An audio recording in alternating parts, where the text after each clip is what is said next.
ऊसतोडणी कामगाराच्या विमा पॉलिसीचा प्रश्न येत्या आठवड्यात सोडवा, अन्यथा कोयता बंद आंदोलन करणार आमदार सुरेश. महाराष्ट्र राज्यामध्ये गळीत हंगाम सुरू झालेला असून अद्यापही ऊसतोडणी कामगारांच्या अपघाती विम्याचा प्रश्न सोडविण्यात आलेला नाही.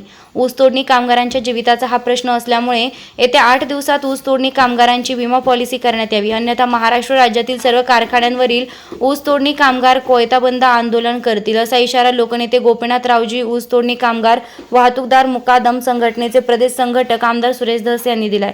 आष्टी येथे आयोजित लोकनेते गोपीनाथरावजी ऊसतोडणी कामगार वाहतूकदार मुकादम संघटनेच्या संवाद बैठकीमध्ये ते प्रमुख मार्गदर्शन करताना बोलत होते. यावेळी संघटनेचे प्रदेशाध्यक्ष सुखदेव सानप, बाबुराव केदार, सुरेश तात्या वनवे, शिवाजी पवार, तात्याराम हुले उपस्थित होते.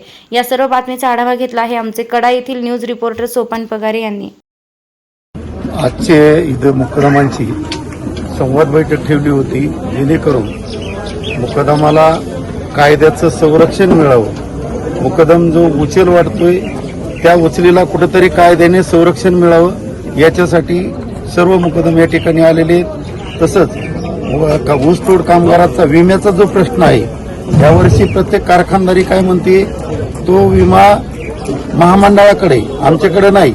महामंडळ म्हणतंय नोंदणी नाही. तर याच्यासाठी सर्व ऊसतोड कामगारांची जी आता कारखान्यावर याद्या तयार झालेल्या आहेत, त्या याद्याच ग्राह्य धरून त्यांची विमा कंपनीकडे त्या याद्या देऊन आमची विमा पॉलिसी केली जावी, अशी आमची एक विनंती. म्हणून आज इथं सर्व लोकनेते गोपीनाथरावजी मुंडे साहेब ऊसतोड कामगार संघटना या संघटनेचे अध्यक्ष आमचे सुखदेव अप्पा सानप आणि आमच्या सर्व सहकाऱ्यांची या ठिकाणी आज बैठक झालेली आहे.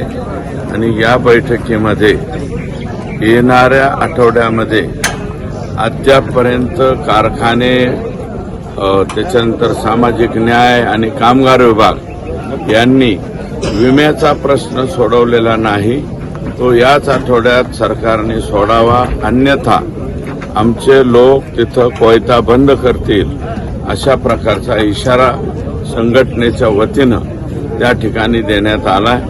दुसरी गोष्ट, येणारं जे अधिवेशन आहे, अधिवेशनाच्या आधी ऊसतोड कामगारांसाठी एक स्वतंत्र कायदा अस्तित्वात आणावा, जेणेकरून मुकादम, ऊसतोड कामगार आणि कारखाना या तिन्हीचं हित त्या ठिकाणी जपलं जाईल, अशा प्रकारची एकंदरीत परिस्थिती आहे.